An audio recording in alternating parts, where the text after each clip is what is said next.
We've booked our clients over 1,000 meetings, which has helped them generate hundreds of thousands of dollars for their own business. And in this video, I want to show you the exact 3-step outbound workflow that you can use to book 10 to 20 calls a month for your own business. I'm not going to hold back any fluff here, as I genuinely believe if you follow the advice that I'm going to talk about in this video, you'll literally book out your entire calendar. For example, using this workflow, we help deep social brands land a contract with a company on the NASDAQ stock market. So I don't want to keep you waiting any longer. Let's hop right into it. Okay, so ladies and gentlemen, here is how you can book 10 to 20 calls a month with cold email. Let's get right into the tools that you're going to need. Obviously, we're going to need Smartly to send out the cold emails, Apollo or Outscraper to basically build their lead list, ChatGPT to do some market research and do some cool AI stuff that I'm going to go over later in this video, Clay as well to do some cool AI stuff, and then Million Verifier or Debounce you can use to verify your lead list that you pull from Apollo or Outscraper, right? So the first thing that we're going to do is the setup itself. You're going to go on smartly.ai, which is basically the sending tool that you're going to use to send out all of these cold emails, and you're going to buy domains and email accounts to send from on smartly.ai.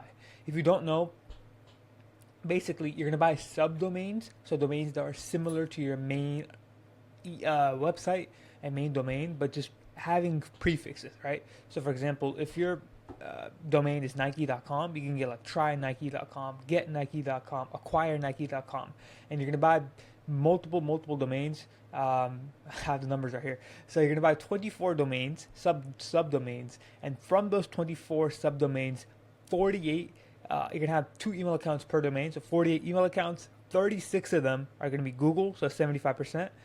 12 of them are going to be Outlook, and each email account is going to be sending 22 emails per day per inbox. If you do 22 emails per day per inbox and you send 5 times a week for 4 weeks, you're going to send out 21,120 cold emails a month. And the reason why I have it all laid out for you like this analytically is for I'll show you the exact reasons, but it's for a purpose, let's say, you could say. But anyway, first step, go on Smartly. 75% of your 75% of your inboxes should be Google, 25 should be Outlook. Do exactly these numbers right here that I have below, because if you do these numbers, what will end up happening is if you send out 21,000 cold emails every single month, let's say you get a 1% reply rate, right? Which is, it's okay, it can be better, but let's say you get a 1% reply rate, so that means 210 replies. And out of those 210 replies, let's say 10% of them are a positive response, right? They say, I'm interested or I want to learn more, which is okay again, but you can optimize this for more. So out of those, so let's say 10% positive response, let's say 210 replies, you'll have 21 positive responses. And out of those 21 positive responses, you book 10 calls, let's say, right? So you can see here that literally with these numbers and these domains, these are very easy to hit parameters, right? Depending on your offer, but it's easy to hit parameters that you should be able to hit. And if you optimize it more, you can easily book more. But for now, go on Smartlead, set all of this stuff up, get exactly these numbers that I have for you here, and you'll be able to replicate these type of stats, right? Then the next part of setup is defining ICP and building a lead list, right? If your ICP is on LinkedIn, so think most of you watching this video, most of you are probably targeting people who are on LinkedIn, right? So imagine like, any and all type of industries that are on, if your ICP is on LinkedIn, like, insurance, or whether it's other agency owners, or whether it's retail stores, or let's say law firms, whatever it may be, if they're on LinkedIn, go on Apollo and scrape them using Apollo. And on Apollo, when you hop on, you can basically filter by job title, industry, employee headcount, geography, and technology, right? So what you can do is basically, if you want these type of stats, you can basically put it down here. You can be like, okay, let's say you work with director of sales in the hospitality industry that use the technology sales force that have 100 to 2,000 employees in the US, right? Here's how that would look on Apollo. Bam, right here. Right? So you can see here I have director of sales in the US, 100 to 2,000 employees in the hospitality industry using the technology sales force. There's like 1,300 of them. So what I want you to do is, if your ICP is on Apollo or is on LinkedIn, go on Apollo and scrape them. If your ICP is small businesses, so think someone like roofers, dentists, med spas, let's say HVAC companies, pest control, auto detail, whatever it may be. If they're like local small businesses, use Outscraper. And on Outscraper, here's how you can scrape them. Essentially, here, when you hop on Outscraper, you can basically filter out by what types of category. You can go to Google Maps scraper and filter out by what types of categories you want to scrape, right? So let's say you want to scrape Italian restaurants. I would go on this, and this, you could treat the search bar like a Google search bar, right? I would go on this and I'd put in, Italian restaurant, Italian food, Northern Italian restaurant, Southern Italian restaurant. Basically put in Italian restaurant. Then down here you can filter out by location, and you can put in like whatever cities or states that you want. This only works for US, by the way, so I don't think this will work for anywhere else. But if you're targeting the US, so you can put in like Las Vegas, Boston, Los Angeles, blah blah blah blah, and then you can click on extract emails and socials only, and that is it, right? So once you pull this lead list off of Outscraper, it'll give you all of these email accounts that you have basically scraped, whether using Outscraper or Apollo, and you want to verify them using Million Verifier or Debounce, right? So what you'll notice is from these databases or from these scrapers, only about 50 to 60% of these emails are actually valid to send to.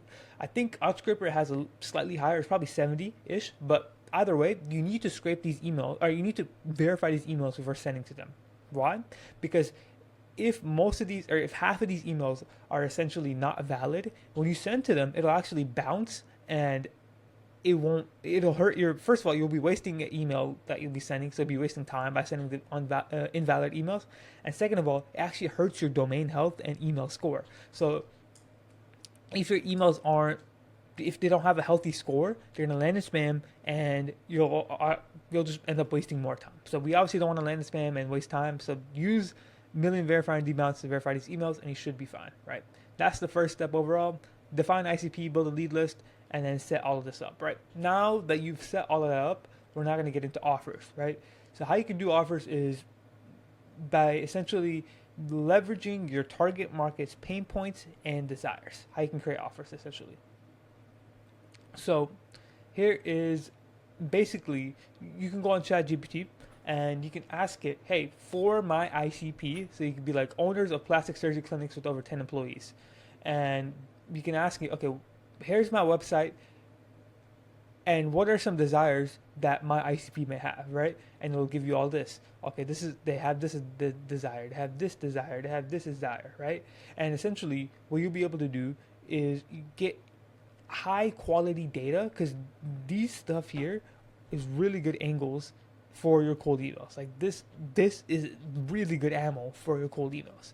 Now here, what I have it is, okay, be more specific. Like basically, I'm asking it, now that you have the desires, you be like, okay, what are some pain points that they deal with? How are they solving these pain points and issues of their business? And how can I, as the business owner, help them? Right? How can my services or offer help them? Right? And I'll tell you, okay, well, they deal with this, they deal with this, they deal with this. And what I want you to do is write down all the potential benefits your ideal customer gets, and then also write down all the pain points that they have, because we can use them as ammo for our scripts. You have to remember with B2B offers, so if you're an agency, if you're a software, whatever it may be, most of the offers are going to be centered around making more money, or saving time. Most of the offers, like 99% of the time, it's going to be centered around these three things. So write down, ask ChatGPT, hey, here's my website. Here, what are some pain points that my ICP deals with? Here's my ICP. And then you can basically use that same thing from Apollo with the job title, from the industry, from whatever it may be. And then be like, okay, now that you've helped me about the pain points, what are some desires that they may have? Or excuse me, this is the pain point. All right. So you can just go back and forth and list down everything, right? So for examples, some examples from above, right? Those up there are from plastic surgeons. So it could be like, hey, we'll help you get 5 to 10 patients for your high-ticket procedures using our videos. We'll help you beat your competitors and make you the leading plastic surgeon in your city. We'll help you educate your audience and make you the number one plastic surgeon online using our videos, right? How do we get this? Because look, pain points. It's, the competition. Desires, attract more high quality patients, establish authority and credibility, and you can just essentially just make the offer right off of that, right? So I'm hoping you're starting to see the point here. This is very, very good ammunition when you ask GPT these types of prompts, because you can easily come up with something like this right off the bat, and you can make an offer really, really good, right?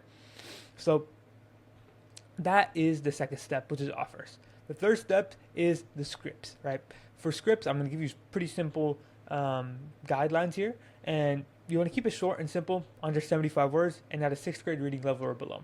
So imagine this, right? You're sending out cold emails, right?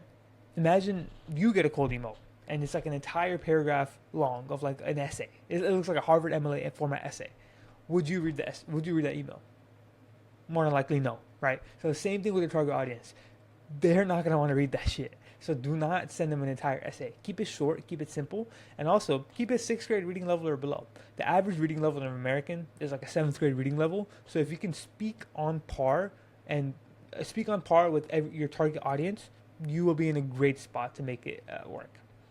And then also, no links or images. Don't track open rates. A lot of people, when they get in cold email, they think that they have to track open rates. You don't want to track that. Instead, you should track reply rates. And if your reply rates are above 1%, you're fine. Your emails are being delivered and opened. But on Smart Lead itself, you can actually enable a tool that says, or like a setting that says, send in plain text mode, and it'll basically make sure that there's no links or images in your outbound messages. The third thing is you have to have a soft call to action. Again, some people, they think they just hop on, they start using cold email and they immediately pitch a call. You don't want to do this. If you pitch a call immediately, again, you have to, the way you can frame this is ask yourself, okay, after you've done writing your email, would I personally, if I got an email like this, respond to this email? If the answer is no, then you need to go back to the drawing board and do it again. Because if you would not personally respond to this email, what makes you think your ICP would, right? So one thing is, a lot of people, again, they pitch a call in the first email. Imagine if someone cold emailed you, a stranger did, and they were like, hey, do you want to hop on a call? You're going to be like, no, like, you just emailed me out of nowhere and you want to immediately hop on a call with me? No, like, why would I do that, right? And that's the same thing for your ICP. You don't want to pitch a call immediately. You say, you want to be like, hey, can I send you more information? Are you open to learning more? Interested in hearing more? And it'll perform a lot better. And finally, use AI to personalize and say stuff that other people can't in their email. The whole purpose of AI and using all this AI personalization is to say things that other people can't in their email, right? And I'll show you a few ways you can do that. So once you've written your scripts that have some type of baseline of your scripts, you want to use clay.com. Clay.com is basically, imagine like a Google spreadsheet or Excel spreadsheet of all your different sales tools integrated in one.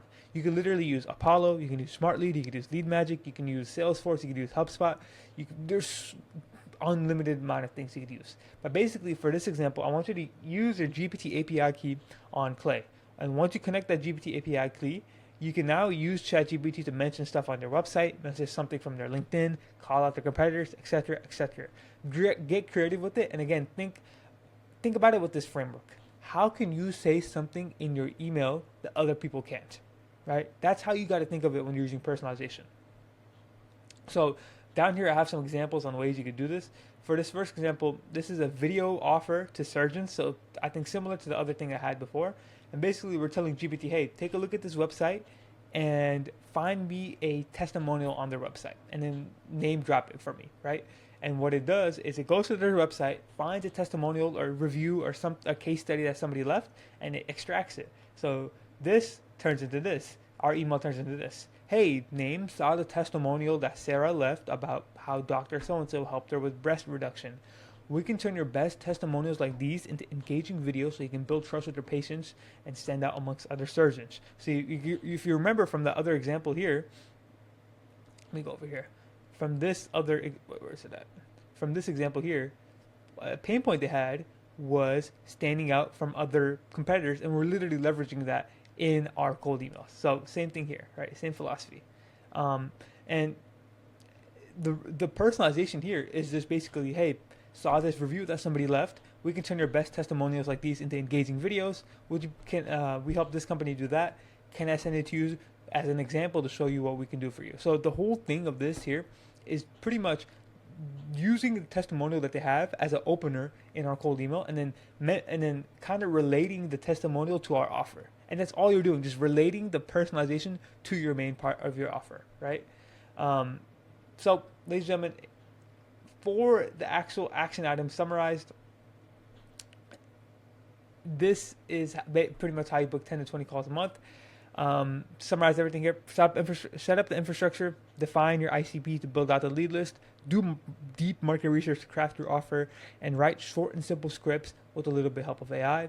Like and subscribe if you found this type of video valuable. And if you are a B2B business owner making over $30,000 a month or more, and you want someone to do this entire thing for you, fully done for you, click the link below and we'll book a time to chat. Thank you so much for watching. I'll see you in the next one.